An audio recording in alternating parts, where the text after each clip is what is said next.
Gusto ng Lord sabihin sa iyo, kapatid, na ang iyong buhay ngayon, inaalaw ng Lord na daanan natin.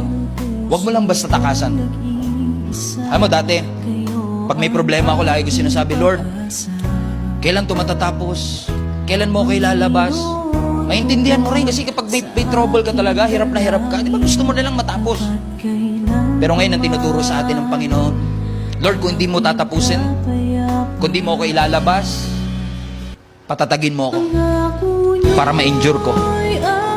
Buksan mo yung mata ko para makita ko kung ano yung lesson na tinuturo mo sa akin. Buksan mo yung tenga ko para matutunan ko kung ano yung lesson na gusto mong iparamdam sa akin. So nagkamali man tayo, bumagsak man tayo, don't allow that mistake. Don't allow that difficulty and challenge to define who you are.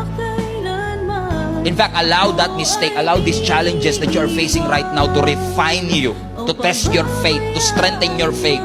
Huwag mo hayaan na yung struggle na pinagdadaanan mo, yan ang mag-define sa'yo. And don't stay in that mistake. God wants you to succeed. Gusto ng Lord ilabas tayo dito. Matuto tayo. At masabi natin sa Panginoon, Lord, marami pong salamat. Hindi ko pinili ang sitwasyong meron ako ngayon, pero hindi ko rin tatakbuhan kasi alam kong may lesson kang gustong ituro sa akin.